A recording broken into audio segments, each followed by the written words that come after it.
Yeah, that's super helpful, and it's great for like framing the context of talking about like Bart Ehrman and his work and what he did. So, could you talk a little bit about like his rise to prominence? Because this is something for me. Like, I didn't really like witness this rise. It's just like, oh wow, there's this like popular like non-Christian like writer on the New Testament. So, how did he come to like prominence with like books like Misquoting Jesus?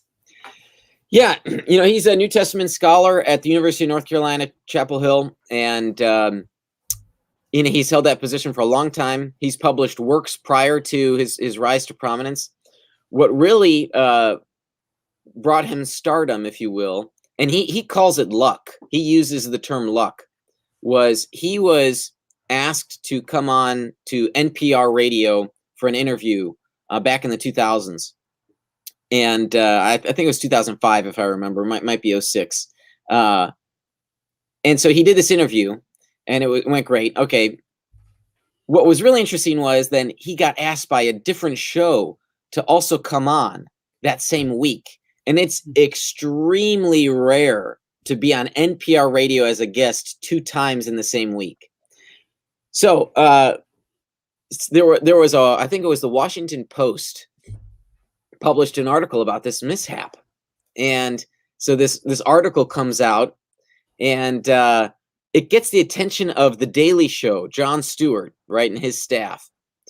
And so the very popular comedy news show about politics on cable TV back in the 2000s, The Daily Show.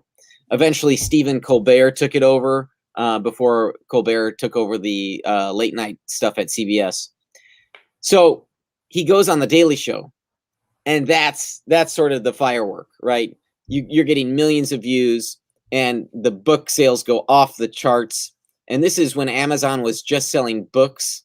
So, I mean, boom, it's like, it was sort of a great recipe for accidental success, if you will.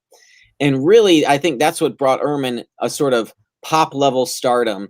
He was well known as being a rigorous academic, studied under Bruce Metzger, but having a good or great reputation in scholarship's one thing.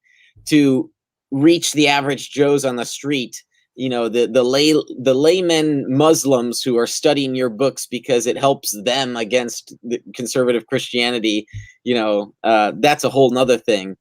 And so yeah, that's sort of, I think, what gave his rise to prominence. And again, it's a term he used in conversation with me, that it was luck that made this happen.